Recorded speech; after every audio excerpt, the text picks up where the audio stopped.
Bye now. Oh.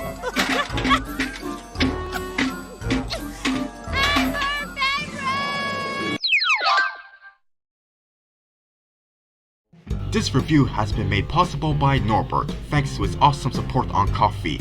If you'd like to be like him and order your own requests for me to review an animated feature film, short film, TV special, or single episode of a cartoon of your choice, please head over to my newest commission option.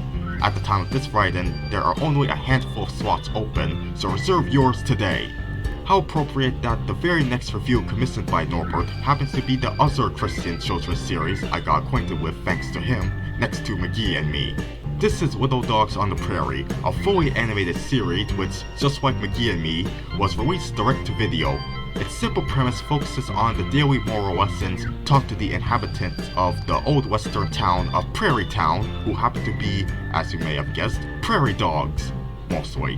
Like I mentioned in the previous review, I first heard about Widow Dogs on the Prairie when I watched the logo of the series animation studio Startoons, and this happens to be the final production made at Startoons. Once again, it was thanks to Norbert how I got to know more about this series, including an instance where he let me listen closely to the voices of two particular characters, Darcy and Miss Kitty. They're both played by a woman named Suzanne McFarlane. Who is she exactly? Oh, you'll be surprised once we get there. I also remember getting some vague cat-dog vibes when I first sampled this series, most likely due to the country music score and some of the character designs, including that of my favorite character, Gilroy. Of course, in terms of tone, Widow Dogs on the Prairie is a wholesome series that couldn't be any more different from the cynical Nicktoon. On YouTube, I saw all 3 videos that Widow Dogs on the Prairie lasted for, including the one containing the subject of today's review, For the Love of Sport. It's worth noting that this is the only story in the series to be 22 minutes long, aside from a 4th video that ended up being scrapped, as opposed to the usual 11-minute length each segment plays for. If that isn't a good hint that what we'll be diving into is an engaging episode from start to finish, filled with smart humor, I don't know what is. So let's begin discussing what I and Norbert agree is the best episode of Widow Dogs on the Prairie. The episode is all about a case of puppy love, where one of the younger protagonists, Sport, falls in love with the local hairstylist, Miss Kitty, after she tells him that he is her number one customer. As she offers him 2 lollipops instead of 1, the infatuated little prairie dog begins to leave Miss Kitty's secret admirer letters with fruity chewy chew candies attached to them by her salon. And during the first instance it's when Gilroy catches Sport in the middle of his stocking. Sport is forced to tell his secret to the eccentric toy maker, who apparently set a reputation for himself as someone who makes sure some of the most absurd secrets are well kept. Not in this case, however. I don't know. I may be good at keeping a secret, but I'm not a miracle worker. Come on. Please, you can't tell anyone. Oh, all right. Sport has a girlfriend. Oh, that's my fault. Sport has a girlfriend. Stop! Okay, so no offense to the scene with Sport writing his letter. G-I-R-L-E. But once Gilroy enters the picture, this is when the biggest strength of the episode, and for that matter the entire series, truly begins to show off its form, the humor. For a Christian series that first and foremost aims to teach valuable life lessons, Widow Dogs on the Prairie is an undeniably funny cartoon that doesn't underestimate the importance of worthwhile humor, with its quirky character-driven jokes, witty dialogue exchanges, and self-awareness. Even the theme song is humorous in how it ends with Gilroy just bailing out. All right, wrap it up. I think we've made our points. I'll praise more of the jokes as we move along, but right now I'll say I love how it's established that Gilroy is confident in keeping such secrets as Hollister nearly burning down his general store, Patterson sleepwalking into the water tower to bathe, and funniest of them all, the sheriff somehow locking himself up before remembering that he had the keys with him all along. You know, stuff that people with eyes could witness if they just so happened to be passing by during those occurrences. And yet a simple verbal mention of infatuation is enough to not only trigger Gilroy shouting "Sport has a girlfriend" repeatedly like it's a strange case of the hiccups, but also launch an entire marketing campaign revolved around that one sentence. There are signs on display, signs for sale, a whole gift shop open, and even a banner in the sky driven by a clumsy pilot. Okay, that one is a great background gag.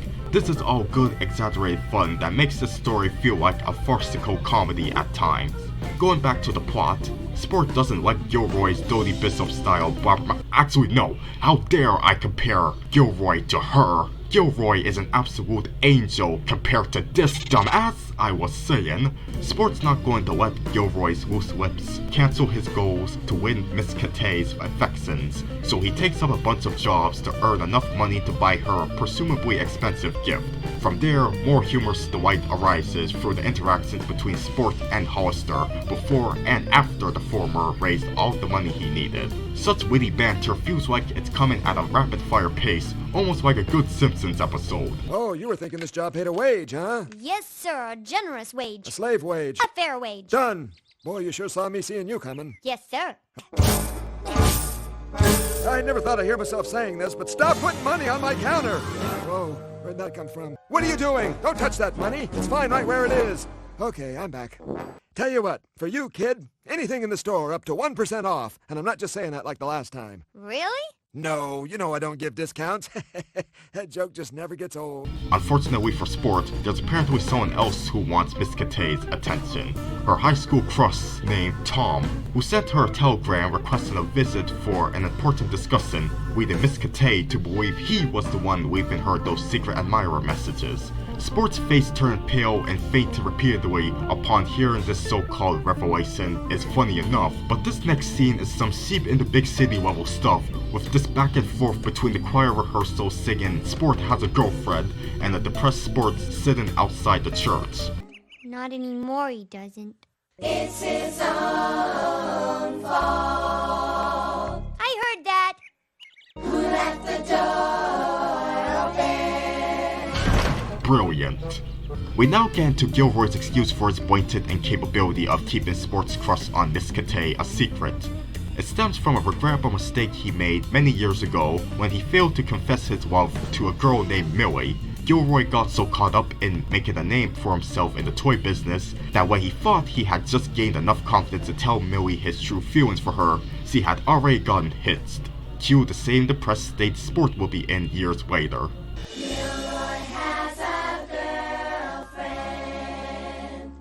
Not anymore, he doesn't. With all of that established, Gilroy believes it is in his best intentions to make sure Sport doesn't carry such guilt and advises him to let his crush know how he feels ASAP.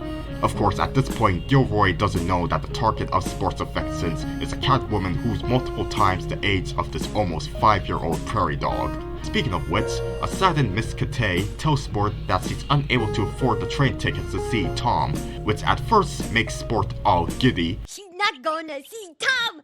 I am still her favorite. Oh yeah, I forgot to mention about this running gag of Sport falling into the construction hole outside of the hair salon 3 times in this episode. It's like a clever visual pun telling us that he has literally fallen in love. But soon after, Sport is reminded about Gilroy's wise words on the selflessness of love as he contemplates what to buy for Miss Katay's gift. A yo-yo that Gilroy sold him earlier at the aforementioned Sport has a girlfriend gift shop, or something else that might make Miss Katay truly happy. He makes a decision by anonymously purchasing the train tickets, believing they'll be the key to cheering her up. We haven't heard the last of that yo-yo though.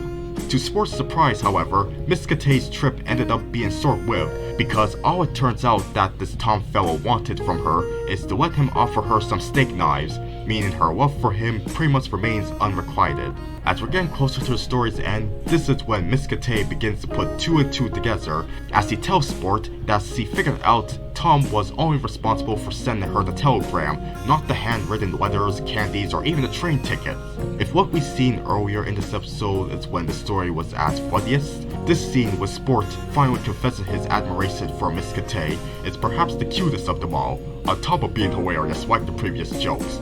Being the naive kid that he is, Sport optimistically proposes to Miss Katay, to which the latter politely declines because he does not have the deprived mentality to marry a child.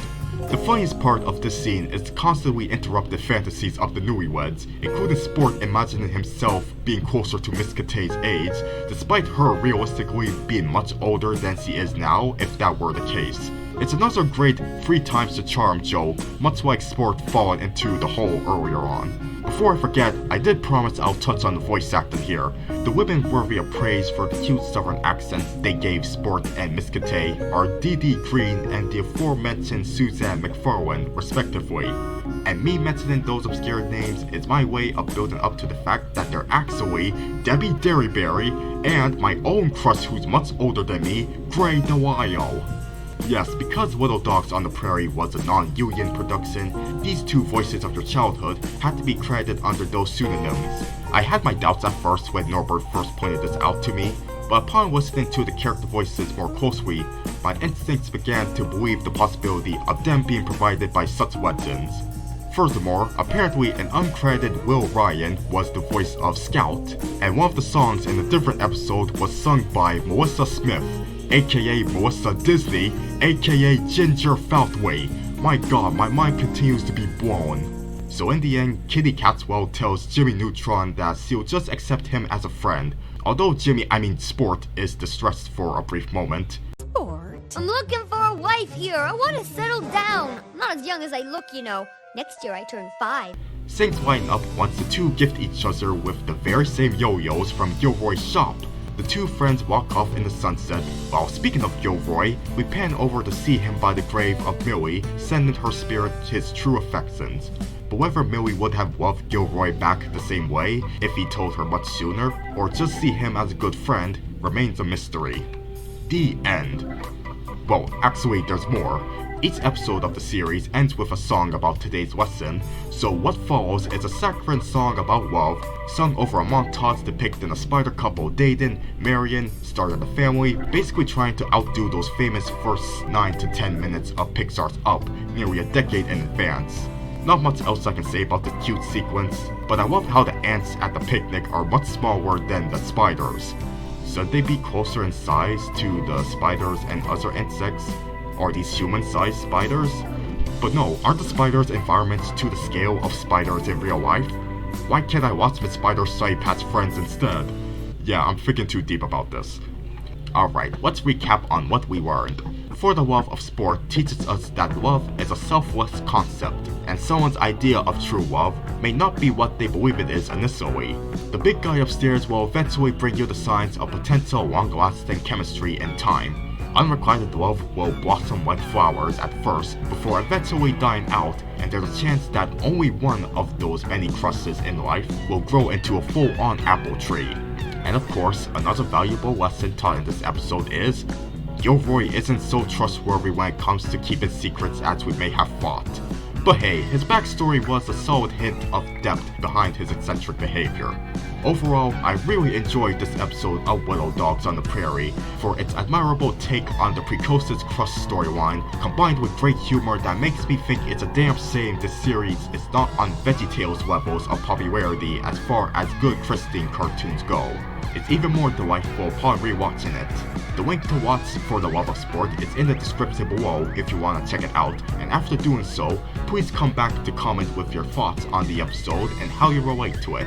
Once again, I thank you Norbert if you're watching this review, for giving me this opportunity to revisit what is the most entertaining episode of Little Dogs on the Prairie. I hope you appreciate this review, and that everyone else watching loved it too. If so, please remember to hit the like button, subscribe for more content like this, and to help me reach 10,000 subs, hit the bell so you won't miss them, and leave a cat emoji in the comments to confirm that you watched this video until the very end. Thanks for watching, and take care.